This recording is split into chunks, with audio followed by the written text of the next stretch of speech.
Բարի օր, արգելիներս, մենք փորձում ենք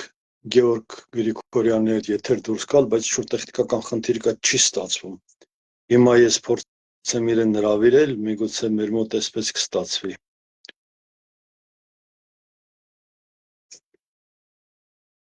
Так, տեսնենք Գեորգին կարող ենք գտնել, թե չէ։ Հուսամ ձեր մոտ ամեն ինչ նորմալ է, լավ է, դուք ձեզ լավ եք զգում։ Մեր մոտ կամաց աշխատում ենք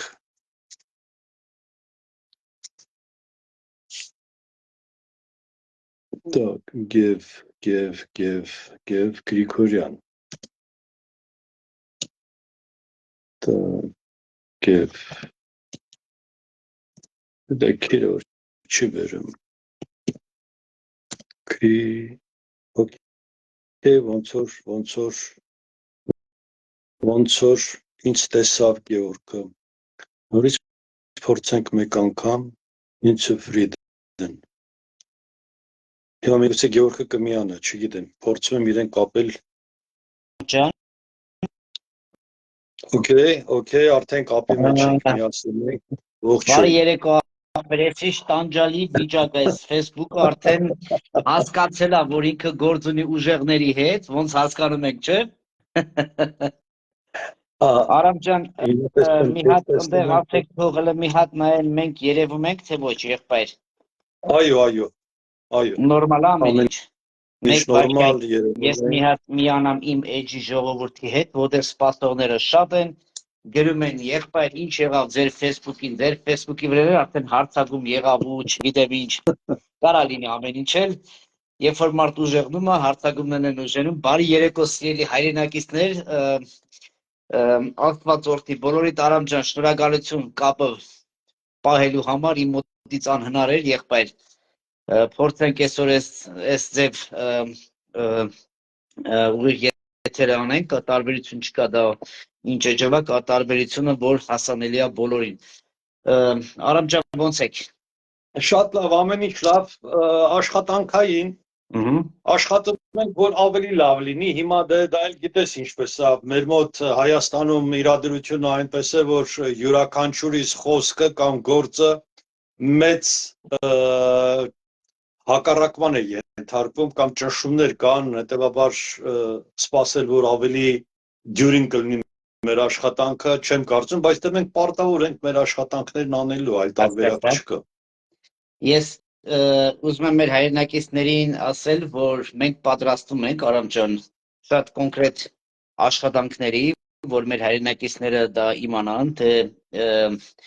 շուտով ինչ թեմաներ մենք կբարձրացնենք եւ այն ինչ որ 30 տարի դուք արել եք այդ ամեն ինչը, պետքա դա արդեն լուսաբանենք եւ հասանելի դառնա մեր հայրենակիցներին։ Ես նորից եմ ուզում խոսել այս շատ հետաքրքիր իրական գործող գրքի մասին, ես ուզում եմ շատ կարճ Արամ ջան մեր հայրենակիցներին ասել, եթե որևէ մեկը կուզենա այս գիրքը ունենա, խնդրում եմ կապնվեք Արամ Մկրտչյանի հետ, նույն մարդը, որ հիմա եթերում է եւ սրա մեջ կարող եք բոլոր ձեր հարցի պատասխանները ունենալ, այստեղ մեր քարտեզն է, իրական քարտեզն է Հայաստանի Հանրապետության եւ իսկական կատաստրը այստեղ կգտնեք, որ էլ ոչ մեկ չկարողանա ձեզ ասի մենք կատաստր չունենք, մենք երկիր պետականություն չունենք։ Ճիշտ է մեկնաբանում Արամ ջան։ Այո, ամեն ինչ ճիշտ է եւ ինչ որ ներկայացրեցիր, ես սիրով ընդունում եմ, ինքը այդպես էլ կա, պարզապես մենք տեխնիկական խնդիրը ինչ որ անհասկանալի ձևով ես մեն նայել եմ, լավ չի ցույց տալիս, կադրերը կիսատ են երևում, բայց ոչինչ։ Ես կխնդրեմ մեր հայրենակիցներին ուղղակի գրեին, արդյոք մեզ տեսնում են, մեզ լսում են, ուղղակի գրեք մեզ, կամ ինձ կամ Արամին գրեք, մենք հասկանանք, որ ուղղակի չխոսենք, հասկանանք արդյոք մենք այս պահին երևում ենք ու արդյոք ուղիղ եթերը կայանում է։ Արամ ջան, մի հատ դուք փորձեք այդտեղ հասկանաք, ես այդտեղ մի հատ երկրորդից միանամ, տեսնեմ այդտեղ ինչ ձև է ցույց տալի, Ես թվում է Facebook-ի հետ խնդիր կա, Արամ ջան։ Մեր մոտ ամեն ինչ նորմալ է, ես տեսնում եմ, ես ու դու եթերում ենք, մեզ այս պահին դիտում են 9 մարդ, գիրքը իմ ձեռքում է, ցույց են տալիս։ Անցնենք մեր հիմնական քննարկմանը։ Նախ ես ուզում եմ Եվս մեկ անգամ կոչով դիմել մեր ընկերներին Երևանում, ովքեր հիմա գտնվում են անազատության մեջ, նրանք շատ են եւ իդեմս Սերոփի Գասպարյան Գասպարյան այո եւ մյուս ընկերներին, ովքեր հիմա գտնվում են անազատության մեջ, իրենց ուժու կորով կամք Պավլիկին Սասնածռերին, որ նստած է Վարոժանին, որ նստած է եւ մյուս մեր հայրենիներին, ովքեր գտնվում են անազատության մեջ, ես իրենց կամք եւ կորով եմ ցանկանում եւ մենք իրենց չենք մոռանում, պատրաստ ենք իրենց օգնելու, սակայն մեր հնարավորությունները այս պահին սահմանափակ են բոլոր առումներով եւ գործողությունների եւ Հայաստանի իշխանությունների հետ հարաբերվելու եւ ընդհանրապես ընդդիմադիր դաշտում ահավոր ճահճային վիճակ է ընդդիմադիր դաշտում բոլոր կողմերը ովքեր որ երբևէ հնարավորություն են ունեցել խոսք ասելու նրանք բոլորն այլևս սպառված են ցավոք սրտի իսկ նորը դեռ չի ձևավորվում համեցեք Դրա համար ես բարձրացրեցի որ նորը շուտով այն ձևավորված ֆունդամենտը որ կա հիմա պետքա մենք ճիշտ մատուցենք մեր հայրենակիցներին այո մենք կոչ ենք անում ազատ արձակել մեր հայրենակիցներին ես ուզում եմ Արամ ջան քո թույլտվությամբ կարճ խոսել Սերոբ Գասպարյանի մասին մարդ որը հրամանատար գործող հրամանատար Սեփհովազ ջոգատի հրամանատարը որի եղբայրը եւ եղբոր որդին մահացել են 44 օրվա պատերազմին եւ փորձում են այսօրվա իշխանությունը հագիտակ պահել առողջ մարդու, որը որ 30 տարի կռվել է եւ դիրքերից տուն չի եկել իր երեխաների հետ միասին ես ուղղակի ուզում եմ մի հատ ես գիտեմ ձեզ 30 տարի դուք արդեն այս ամեն ինչի մեջ անցել եք ես ուզում եմ ուղղակի մի հարց տալ Արամ ջան հենց քեզ եթե երկիրը խաղաղության է գնում, եթե երկիրը ամեն ինչ ոնց որ թե հանգիստ է, հա,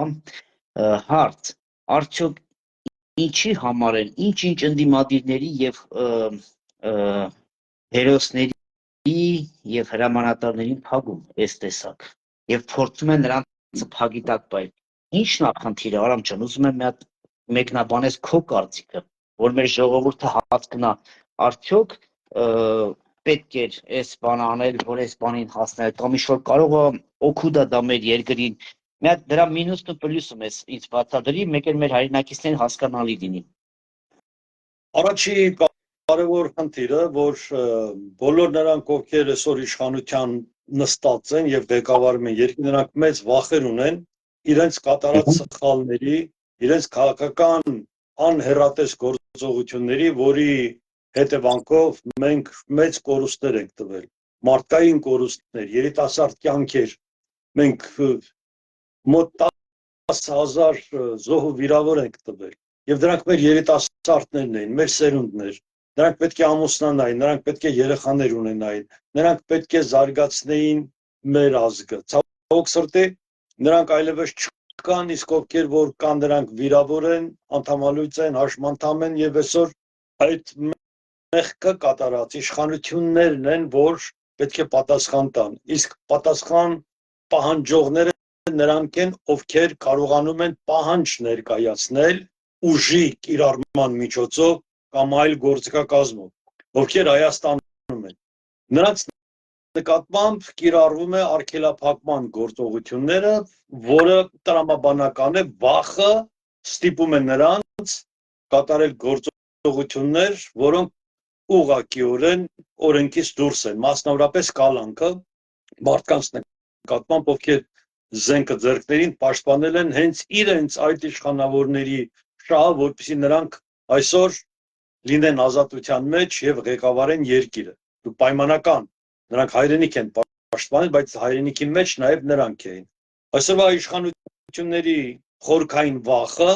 իրենց ֆիզիկական վախը, իշխանությունը կորցնելու եւ ռեսուրսները կորցնելու վախը ստիպում է նրանց կալանավորել այն հայրենիներին, ովքեր իրենց վրա պատասխանատվություն են վերցրել եւ վերցնում Հայաստանում ինչ որ փոփոխություններ բերելու համար։ Սա իրական պատկերն է, համեցեք։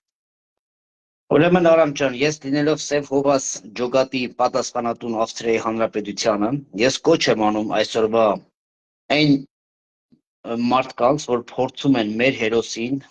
եղբորը եւ հրամանատարին գործող հագի տակ պահել։ Ուրեմն եթե շատերը գիտեն, շատերն չգիտեն, ես շատ կարճ ուզում եմ ներկայանալ ու բարձրաձայնեմ, հետո չասեն չենք բարձրաձայնեմ։ Սերոփը նախ իմ հոգեվոր եղբայրն է։ Մենք արդեն ճանաչում ենք, ես Սերոփին ճանաչում եմ ի տնե, որովհետև մենք նույն քաղաքից ենք եւ կողքի գյուղից, ով չգիտեր Ջանֆիդա գյուղը եւ ով չգիտեր Սև Հովազին, Ռուստամ Գասպարյանին, ինձ բախտա վիճակվել ռուս շփվել Ռուստամ Գասպարյանի հետ, նրա գաղափարները կիսելով, նրան ճանաչելով, երկար տարիներ շփվելով եւ ես ինքս կանգնած եմ Սև Հովազի կողքին արդեն շատ երկար տարիներ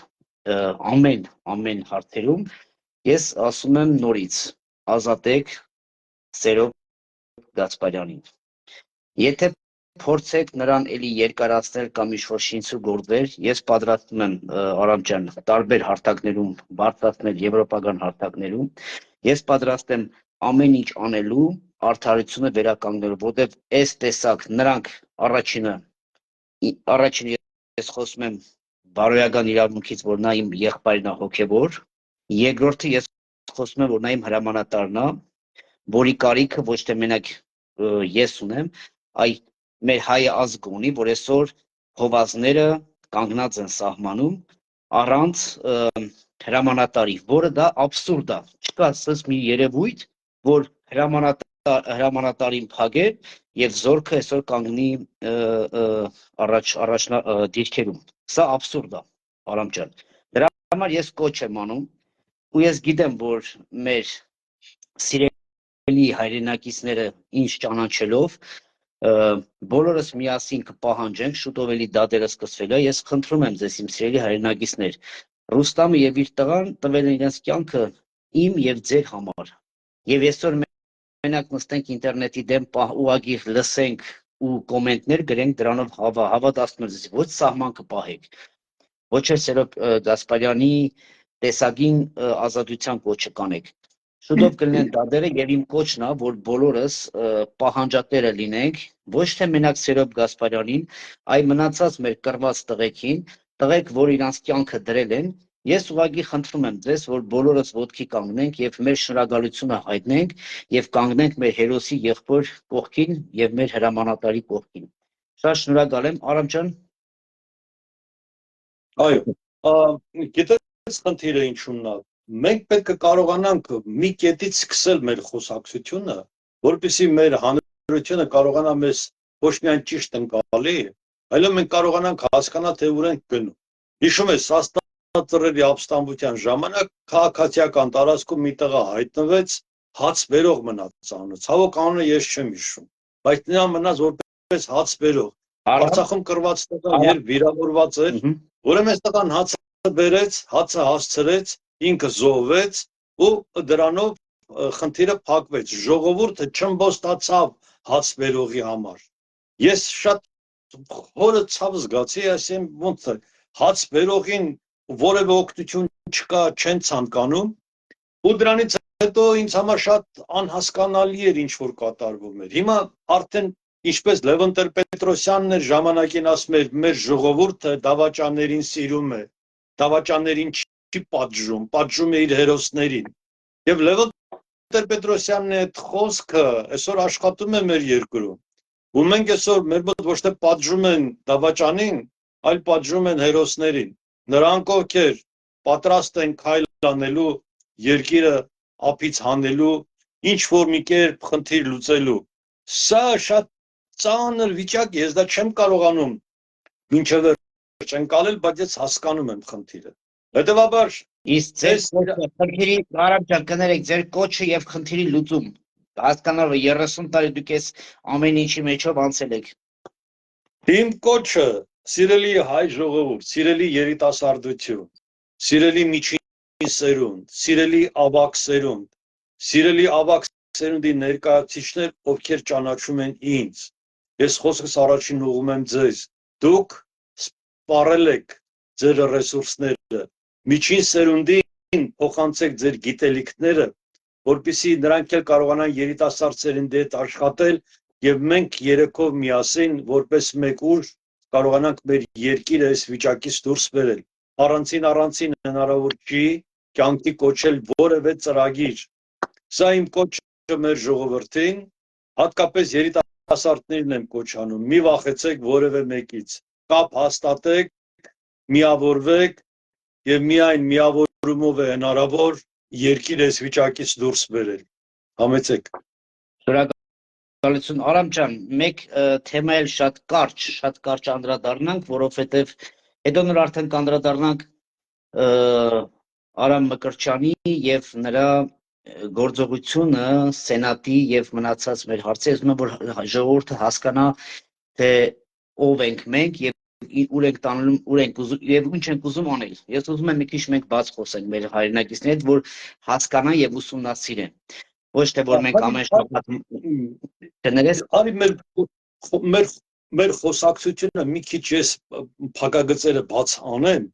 որպեսզի մենք հասկանանք, մեր լսողները հասկանան, թե այդ ժողովրդական լեզվով ասած ինչ ենք առաջարկում։ Այդ ժողովուրդը, եթե մեզ ասում են մենք ընդունում ենք, մեր ինչն են ընդունում, այդ ինչ ենք մենք առաջարկում, որ ուրիշները չեն առաջարկել։ Այն ինչ ենք մենք ասում, որ մինչև մեզ որևէ մեկը չի ասել։ Ուրեմն հարգելիներս, եւս մեկ անգամ պետք է ասեմ, յուրաքանչյուր մարդ, ով ծնվում է այս երկրագնդի վրա, կամ յուրաքանչյուր մի շունչ, որ գալ, նա ունի ծննդյան վկայական։ Յուրաքանչյուր պետություն, որ ձևավորվում է, նա ունի ծննդյան վկայական։ Եթե մարդը չունի ծննդյան վկայական, նրան որպես մարդ որևէ միտեղ չեն ճանաչում հասարակության մեջ, այսինքն նրա մոտ նրա արժե բոլոր դռները փակ են առանց ծննդյան վկայականի։ Եթե պետությունը չունի ծննդյան վկայական, նրա արժե բոլոր դռները փակ են, նրան որպես պետություն չեն ճանաչելու։ Եվ ի ուրախություն մեզ մենք ունենք մեր ծննդյան վկայական։ Եվ ծննդյան վկայականը Հայաստանի Հանրապետության տրվել է 1920 թվականի դեկտեմբերի 10-ին, ահա այդ ծննդյան վկայականը ցույց եմ տալիս։ Այս ծննդյան վկայականով է, որ մենք կարող ենք մեր երկիրը հանել այս վիճակից։ Առաջի Հանրապետության իրավահաջորդություն, եւ այս իրավահաջորդությունն է, որ թույլ է տալիս մեզ խոսելու ակտիվ, վստահ, ինքնավստահ եւ մենք որևէ մեկից որևէ բան չենք խլում։ Սա մեր պապերի ստեղծած ժառանգությունն է, որը հասնում է մեզ եւ մենք պարտավոր ենք դա փոխանցելու մեր երեխաներին, մեր թոռներին։ Այսօրվա 20 տարեկանը, եթե այս իրավունքը ինձանից չստանա, այլ տարածք չկա, որ ինքը կարողանա այս իրավունքը ստանա։ Նրան այլ տարածքից այս իրավունքը չեն ներկայացնում։ Հետևաբար իմ հորդորը բոլորին, դուք մի մտածեք, որ իրավունքը սովորական մի բան է։ Տեսեք, մարդը փակված է բերդում, իրավունքով նրան ուզում ենք բերդից դուրս անենք, չէ՞։ Բոլոր խնդիրներն այդպես են լուծում, երբ որ դու քո իրավունքին տիրապետում ես։ Հաջորդ խնդիրը, էլի ժողովրդական լեզվով, այդ իրավունքը ինքը նշանակովի չի, որ որևէ մեկը վերցի մեկին նշանակի, հենց որ մեկը մեկին նշանակում է, ժողովուրդը գիտի, ով նշանակել է, նա էլ հանում է նրան այդ նշանակած պաշտոնից։ Միակ տարբերակը, երբ որ մարդուն չեն կարողանում որևէ բան ասել, դա ընտրությունների միջոցով այդ մարդուն լիազորել։ Դու այսօր ընտրվել ես, դարձել ես համայնքական սենատի սենատոր, ես քեզ եթերից սրտան շնորհավորում եմ դրա համար, հալալա մտել ես այդ պատասխանատվության տակ, ու այսօր քու հետևը կանգնած են 500 մարդ, որ քեզ ձայն են տվել։ Եվ այդ 500 մարդը այսօր քու բանակն է։ Այդ դու այսօր ունես բանակ, որը 500 մարդ են, ովքեր ձայն են տվել, ովքեր լիազորել են քեզ ներկայացնելու առաջի հանրապետության իրավահաջորդությունը քու երկրում։ Ամենաբարձրագույն բանը դու ստացել ես Հայաստանի Հանրապետության ոչ մի падգամավոր նման լիազորություն չի ստացել։ Այս էլ երկրորդ ժողովրդականը։ Հետո մենք կարողանում ենք մեր սենատորներին հավաքել եւ այդ նույն լիազորություններով աշխատանքն առաջ տանել ցանկացած պետության մեջ, մենք խնդիրը բարձրացնում ենք եւ Հայաստանի իշխանությունները այլևս անելիք չունեն այդ մասով, որտեղ դու որպես ընտրված սենատոր ներկայացնելու ես քո իրավահաջորդությունը, հենվելով նաև նրա վրա, որ մենք պաշտոնապես 320,000 փախստական հայեր ենք ունեցել, ովքեր ճանաչվել են երկրի իրավահաջորդ ժառանգատեր, այս բոլորը միացնում ենք իրար, մենք կարողանում ենք հանգիստ առանց նեղվելու այս իշխանություններն ասեն ձեր տաբուրետկեն են կողմ քաշեք, են կողմ գնացեք, հերիքա։ Դա է մեր հիմնական խնդիրը։ Երկու բան, ժողովուրդը վստահի քուպես տղերքին, որ դառնան սենատոր, եւ նրանք ովքեր հասկանում են ազգի համար ինչը հարկավոր անել, ձայնը ստացել են, մնացածը սովորական քրտնաջան աշխատանք է։ Համեցեք։ Նախ շնորհակալություն Արամ ջան, եթե առիթից օգտվել եմ, ես էլ շնորհակալություն հայտնեմ այն մարդկանց, որ ինձ վստահել են, այն ձայնը որ տվել են, ես կփորձեմ թե դրսում, թե ներսում լինել հայգեն կրողը, այդ պարտականությունը, որ տրվել է ինձ, ես միայն կասեմ շնորհակալություն, ես հայ եմ եւ պարտավոր եմ մինչեւ իմ կյանքի վերջորերը լինել իմ երկրի, իմ հոգևոր երկրի կողքին, ես միշտ ասում եմ մեր երկիրը հոգևոր երկիր է, դրա շատ կարևոր մասն է, իմ համար առաջինը լինել հոգևոր, հետո նոր ծառայել հայրենիքին, որովհետև դա իմ համար առաջնությունն է եւ ինչ ճանաչող եւ ընտրողը պետք է իմանա, որ ընտրելա ոչ թե Գրիգորյանին, այ ընտրելա հոգևոր Գրիգորյանին, որովհետև այդ արժեքը պետք է մենք բոլորս հասկանանք, այ որ մենք ունենենք հոգևոր արժեք հասկացողություն, այսօր չլինի այդ ապելությունը, չլինի այդ կոռուպցիան։ Ես ոնց հասկացա Արամ ջան, բոլոր գիտակից նորմալ երկրներում կան սենատորներ, որ գործում են, Ամերիկայի պես համար մեկ երկիրը, որ հավաքածու երկիր է եւ նա այդ կառույցը շարժվում է սենատի միջնորդությամբ, նշանակում է նա վերջի խոսքը սենատն է ասում, արդյոք դա կլինի թե չի լինի, այդ հարցերը մեծ գլոբալ է, բայց ոնց հասկացա կոռուպցիոն երկրները ոնց որ թե չեն ուզեցել, որ ունենան իրենց գլխին սենատորներ, որ ինչ-ինչ այ հիմա ոնց որ այս պահին Փաշինյանը փորձում է ինչ-որ օրենք փոխելու, իհարկե իրան ձեռատալի իր պատգամավորները, եթե իշխան ընդդիմադիրները չուզենան, լինել կամ չլինել, մեգա նրանք շատ են, նրանք կընտրեն, անկախ նրանից ընդդիմադիր պատգամավորը նստած այս պահին դահլիճում թե նստած չի, որտեղ իրանք շատ են։ Այ որ լիներ այս պահին, որ երբ որ մենք ունենենք իրավական ուժ այս պահին մտնելու որպես կառավարություն ու սենատի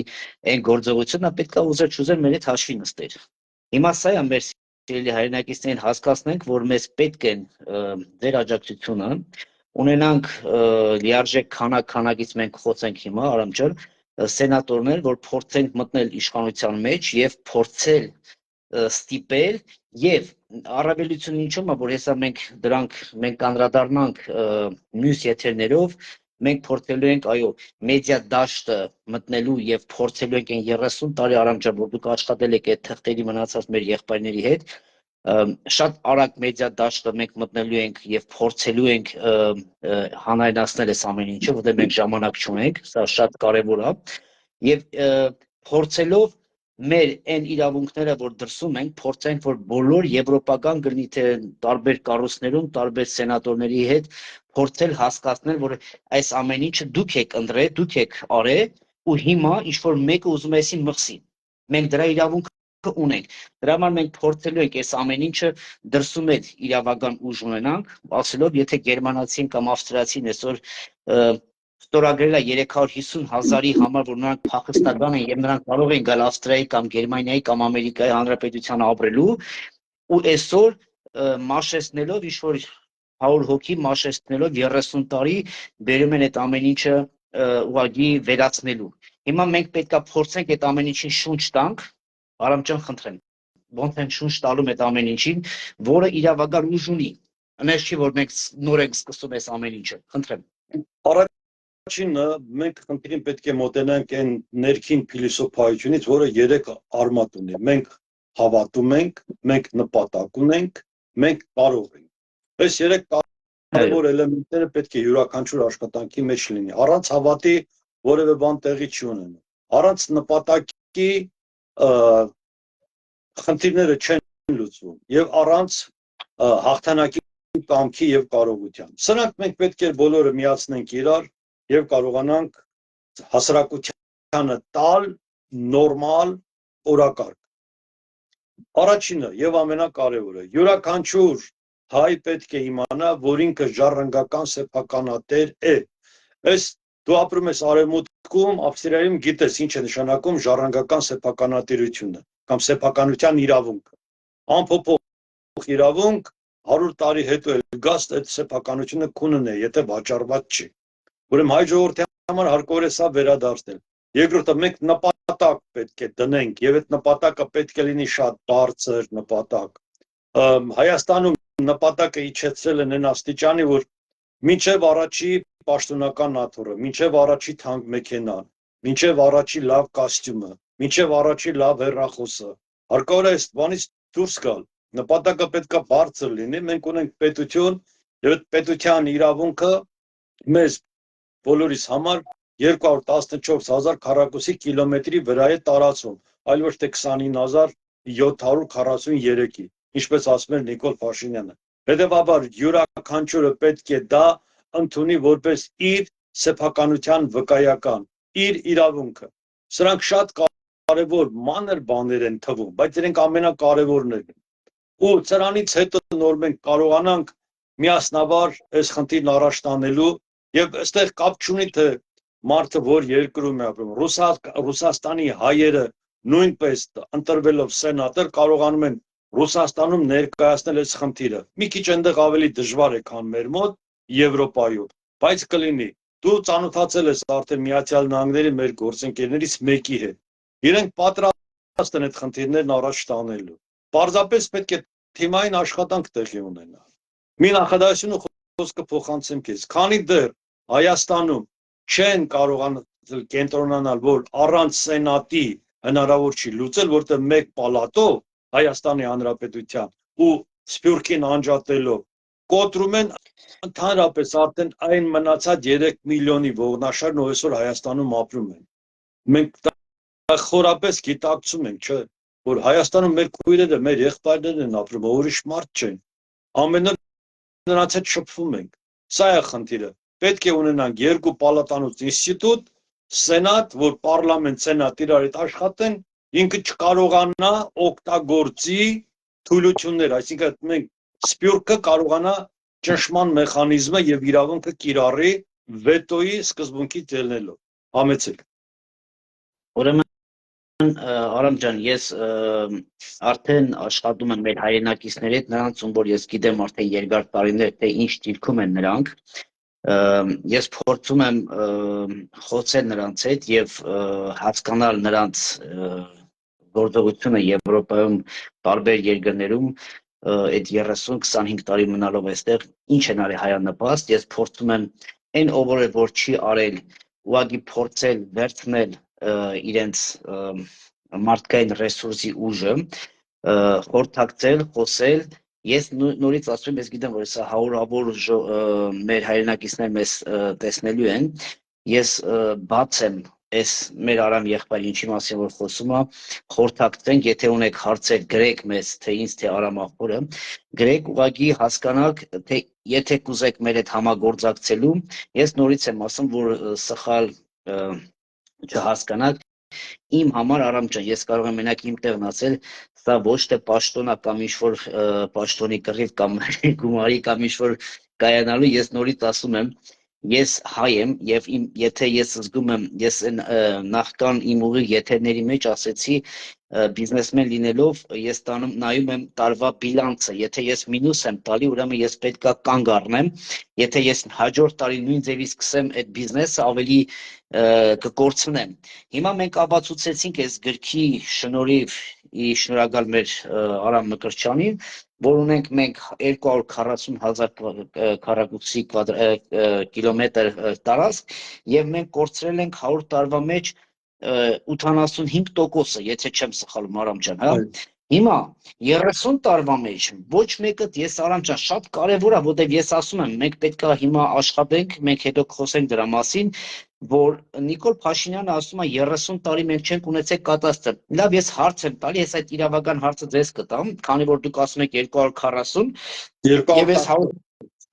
կներես 214, քանի որ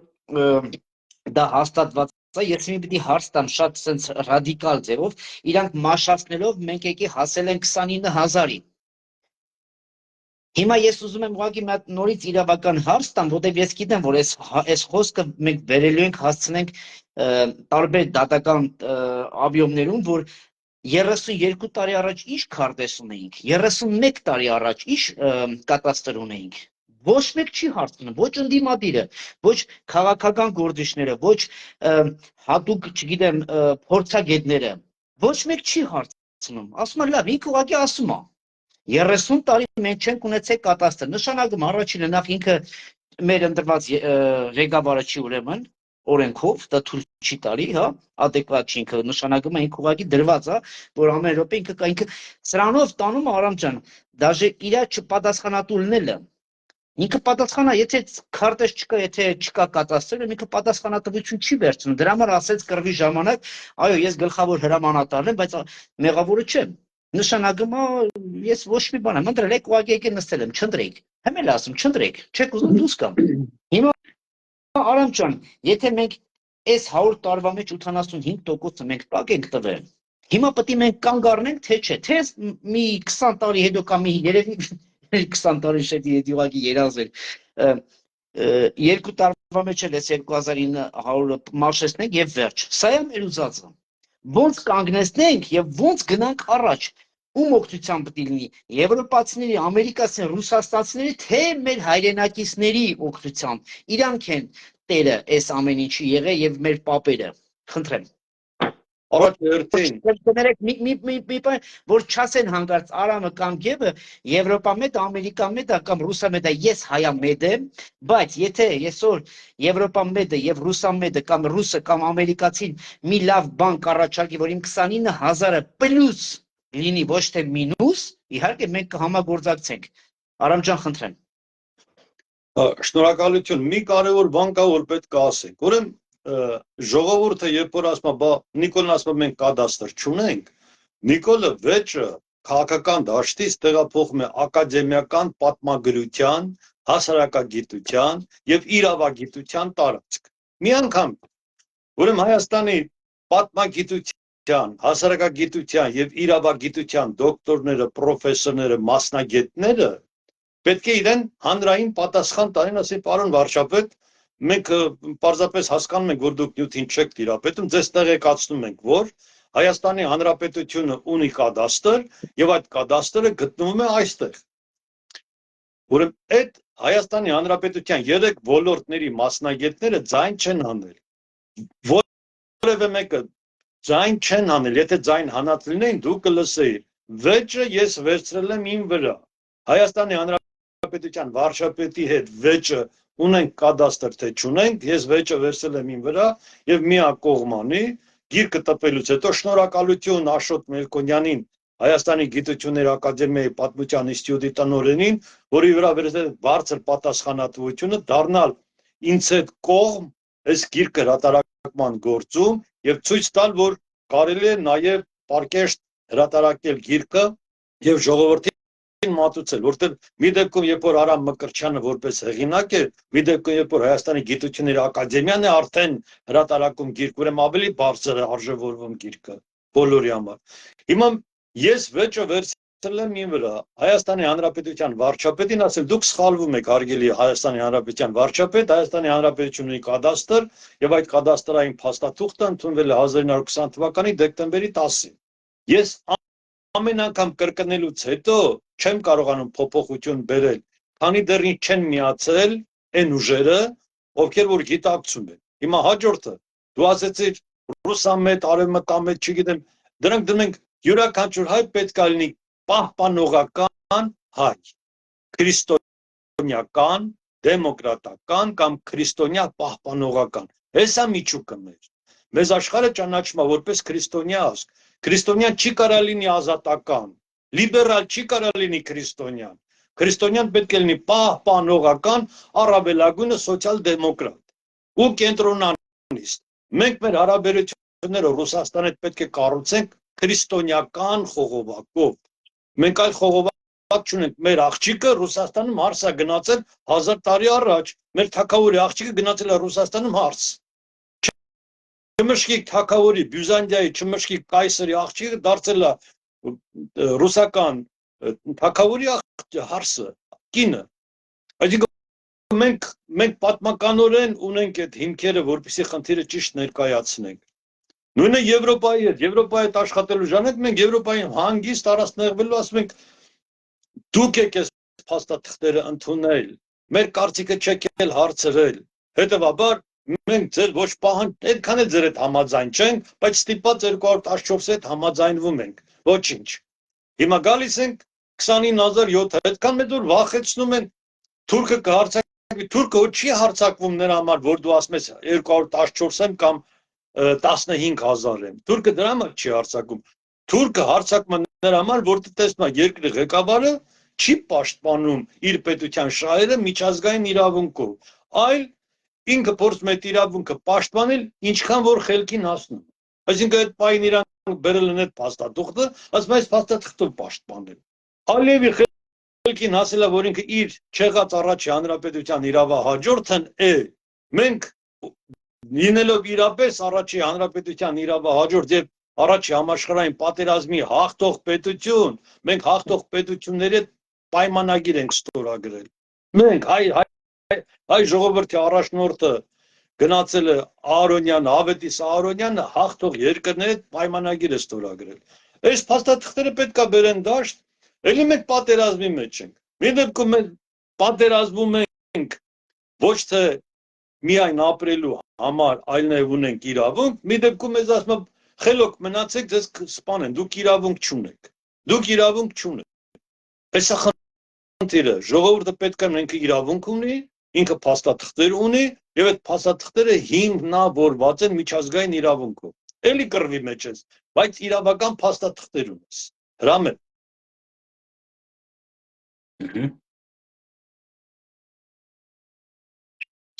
Արամ ջան, ձեր ձենը կանգնեց, եղբայր։ Համեցի, խոսքը փոխանցեցի քեզ։ Հա, ձեր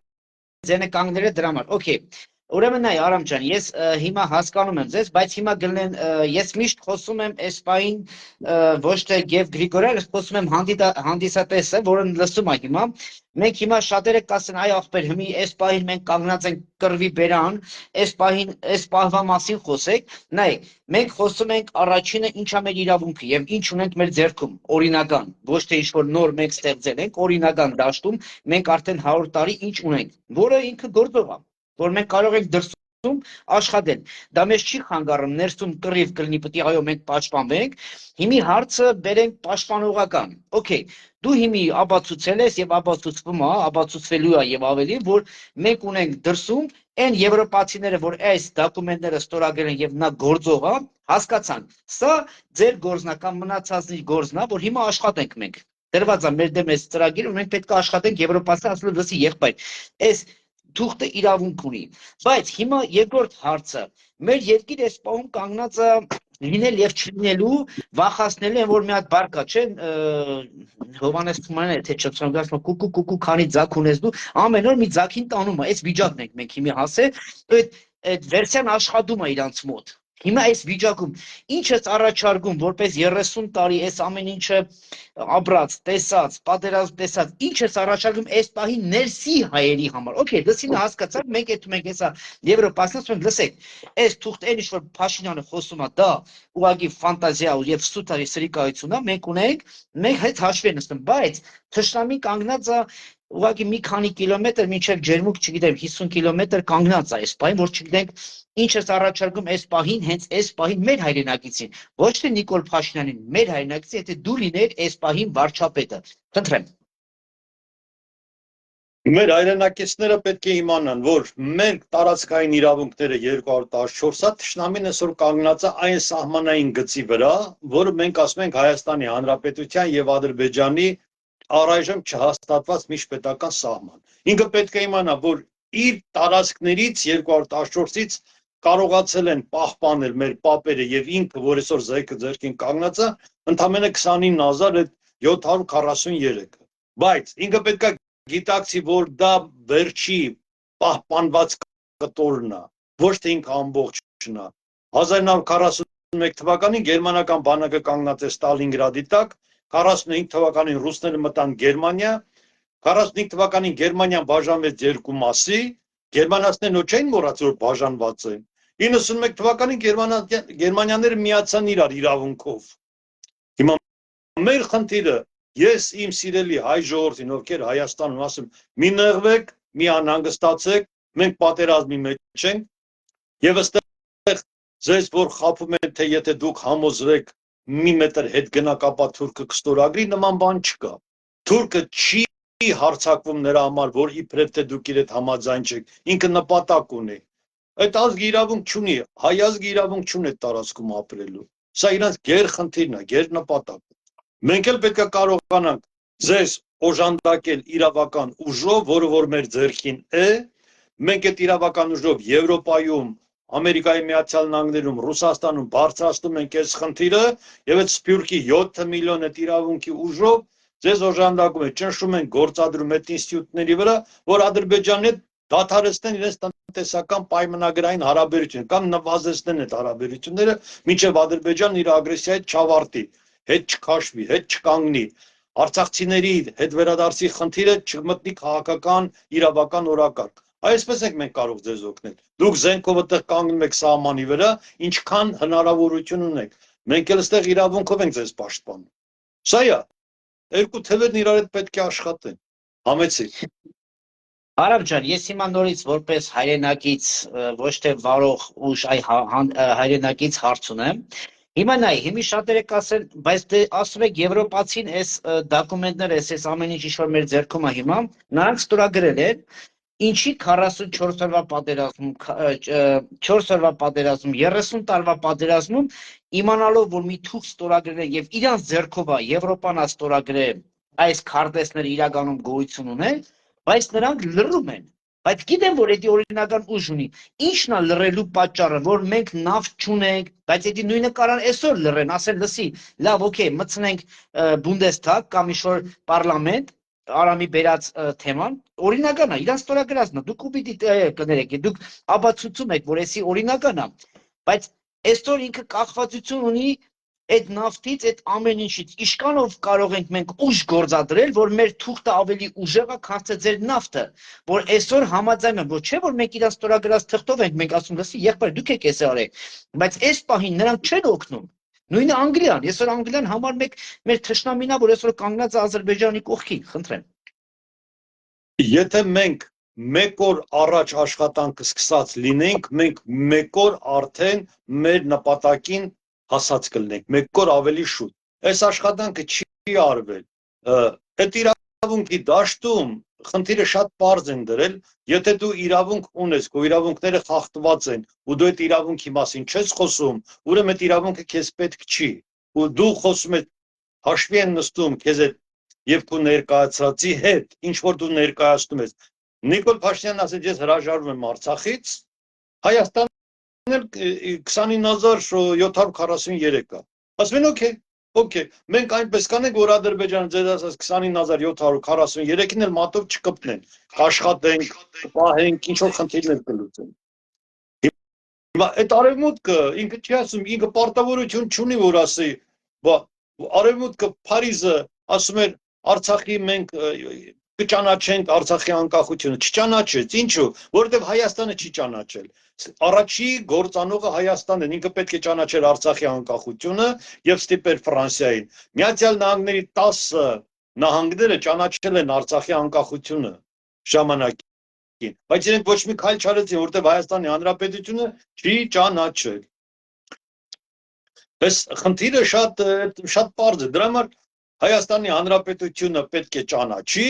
որպեսզի այստեղ արձագանք տան, չի ճանաչում։ Մենք հիմա ստիպում ենք մեր սենատի, մեր աշխատանքի միջոցով այստեղ որ ճանաչեն արդեն մեզ որպես կողմ, որ մենք ներկայացնում ենք, որ իրենք էլ զանգեն Հայաստան ասեն, այստեղ ձեր թիմերը այլ ծրագիր են առաջարկում, այլ բան, միա դուք երկու թիմերով իրար հետ ճշտեք, արևմտյան, արևելյան Հայաստանի թիմեր իրար հետ ճշտեք, ինչ խնդիր կա ձեր մեջ, մի հատ բալանսավորեք, որ մենք էլ թղթերը ներկայացնենք, այստեղի դեսպաններին հավաքենք Եվրոպայում, պայմանական Վիեննայում Հայաստանի Հանրապետության դեսպաններին գիրկը դնենք սեղանին, ասենք դուք իրավունք չունեք այս փաստաթղթի դուրս այլ տիպի աշխատանք իրականացնելու դիվանագիտական դաշտում, որպես սենատորներ։ Համեցի։ Ուրեմն Արամ ջան, դու շատ նոր ճիշտ մի ցիտում արեցիր, որ այսօր դաժե Վլադիմիր Պուտինը ասեց, որ եթե դուք չեք ճանաչել, ես ինչի պետք է խառնվի Արցախի կամ Ղարաբաղի պատերազմին, հարց, ինչի Վազգենից հետո, Դեմիրճյանից հետո չճանաչվեց այդտեղ։ Խնդրում եմ, մենք բարձրացնել ենք, որ մեր հայրենակիցներն իմանան, առևտուր է եղել, թե ինչ-որ արդեն ծրագիր կար, որ պետք է այս ամեն ինչը հանձնվեր, դրա համար սպանեցին։ Խնդրեմ, ձեր կարծիքը։ Ինչքան որ ես հասկանում եմ, երբ որ Կարեն Սերոպիչը մեկ էլ սպարապետը որոշում կայացրեցին, որ պետք է ռադիկալ փոփոխությունների գնան եւ Հայաստանը պետք է դուրս գա այդ փակուղային վիճակից, դա նշանակում էր ֆունդամենտալ քաղաքական օրակարգի փոփոխություն Հայաստան։ Հայաստանի այդ քաղաքական օրակարգը բերել էին դրսից։ Հիմա օրակարգի տերը Հայաստանում կենսագործողը Լևոն Տեր-Պետրոսյանն էր, ուրիշ մարդ չէր։ Սերժ Սարգսյանը չի, Քոչարյանը չի, Լևոն Տեր-Պետրոսյանն է օրակարգի տերը Հայաստանում։ Սպանության ժամանակ օրակարգը տեր ունի։ Երկրորդ նախագահն էր նստած իշխանության, բայց օրակարգի նորից եմ ասում, օրակարգի տերը Լևոն Տեր-Պետրոսյանը ինքն է բերել Ռոբերտ Քոչարյանին դարձրել պրեզիդենտ։ Այսինքն իր հետ են համաձայնեցրել։ Ռոբերտ Քոչարյանն էլ համաձայնեցրել, թե ում տա իշխանությունը։ Ուրեմն օրակարգը տեր ունի, մեկ էլ կատարող կողմեր ունի։ Հիմա օրակարգի տերը կներեք, ուզում եք ասեք, որ կնքա հայրես ամեն ինչ ես 30 տարվա մեր դժբախտությունը, որ եկել այսօր չոքել է մեր օրհասական, դա Լևոն Տեր-Պետրոսյանն է, կնքա հայրը։ Այո, Կոր Լեոնին, Կոր Լեոնին։ Հասկացա։ Այո, եւ այս խնդիրը, երբ որ այդ երկուսը արդեն հասկանում էին, առաջինը որպես Հայաստանի քաղաքական ղեկավար սովետական շրջանում խորապես գիտակցում էր, երկրորդը որպես ռազմական գործիչ արդեն ամբողջ հասկացել էր ինչ է կատարվում, որոշում էին կայացրել, որ պետքա դուրս գան այդ վիճակից, իրանց պարզապես լիկվիդացրեցին։ Արամ ջան, հա մեկ նախադասություն ասեմ, օրակարգը։ Հիմա ես առաջարկում նորից օրակարգի փոփոխություն։ Օրակարգի փոփոխությունը բերում է շատ մեծ ռիսկեր, բայց անհրաժեշտ է որ բերես այդ օրակարգի փոփոխությունը։ Եթե Ադրբեջանը, Վրաստանը, Թուրքիան իրենց հանրապետությունների իրավահաջորդն են, Թուրքիան 23 թվականով, Ադրբեջանը 21 թվականով, Վրաստանը 21 թվականով, ապա մենք ինչու մնանք խորհրդային իրավահաջորդության տարածքում, որն է այդ շահագրգռվածությունը կողմերի, որ պետություն չլինի, եթե հիմա այս սահմանադրությունն էլ հանգարտ ժողովուրդը սխալվի, գնա ռեֆերենդումի ու ասի ես այս սահմանադրությունը փոխում եմ, ուրեմն մենք փակում ենք պետության էջը, որտեղ սովետական պետություն չի եղել, աշխարհը չի ճանաչում այդ սովետական ֆորմատյան որևէ ձևով։ Համեցի։ Քանի որ ես մեր ազգին շատ լավ ճանաչում եմ, հարցերից հարց եւ հարցերից հարցաբացում, երբ որ մենք խոսում ենք Լևոն Տեր-Պետրոսյան, նա արդեն ծեր անձնավորություն է, որ ուզում եմ այդ հասկանալ, որ այդ հարցի պատասխանը էլ չգրեն կամ չասեն ինձ։ Նրա անձի հետ է կախված, թե անձ ուղղակի գործեց սիստեմը։ Եթե նշանակում է, եթե նա ինչ-որ մի պահ դադարի ապրելուց, իսկական բնական իր մահով, կդադարի այս խնդիրը, թե ինքը արդեն ծրագիրը դրված է եւ նա գնում է այդ սիստեմը։ Անձի հետ է կապված, թե սիստեմա սա։ Խնդրեմ, Հոկան, ձեր կարծիքը։ Ուրեմն ռուսներն ունեն հայտնի մի հատ բառակապակցություն. չկա մարդ, չկա պրոբլեմ։ Քանի մարդը ապրում է, քանի Լևոն Տեր-Պետրոսյանն ապրում է, Լևոն Տեր-Պետրոսյանն միշտ անելու են կոնսուլտացիա, ինչպես որ մենք տեսնում ենք։ Իրանի դեսպանն է գնում կոնսուլտացիա, Ռուսաստանի դեսպանը, ուրիշ դեսպաններ գնում են Լևոն Տեր-Պետրոսյանի հետ կոնսուլտացիա։ Պետք է հարց տաք, ինչու։ Պետք է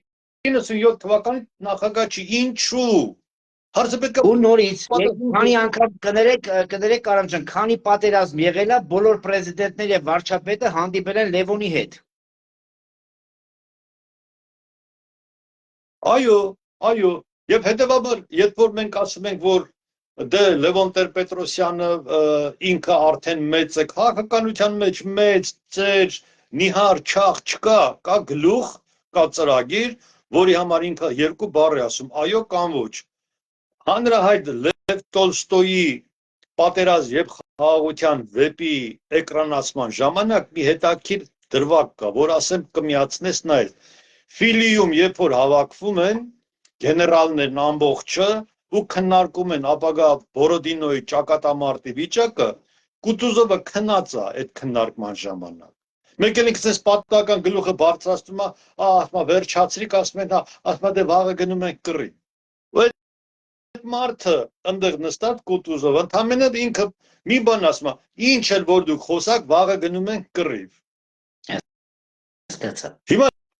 Լևոն ինչ որ Հայաստանում տեղի ունենա, ինչ որ տեղի ունենա, վերջում գնում են Լևոն Տեր-Պետրոսյանի մոտ հարցնում են, համաձայն ես, թե համաձայն չես, ինչ կարծիք ունես։ Համեցեք։ Արամ ջան, ես փորձում եմ, մենք փորձենք, չնայած չկա իմ ու քոն էջի, ով ինչ էջով է մտել այս պահին, փորձենք եզրափակել, որ մեր հայրենակիցներին հասանելի լինի, մենք փորձելու ենք այս երկու օրը նորից ուղիղ եթերով մտնել, հասանելի հասցնել, ինչքան որ ժամանակը մեզ հերիք կանի, խնդրեմ եզրափակեք եւ փակենք այս թեման, որտեղ դուք եք միացել։ Շնորհակալություն։ Ես եւս մեկ անգամ մեր հայությանը, սիրելի հայություն, մենք ունենք երկու թև՝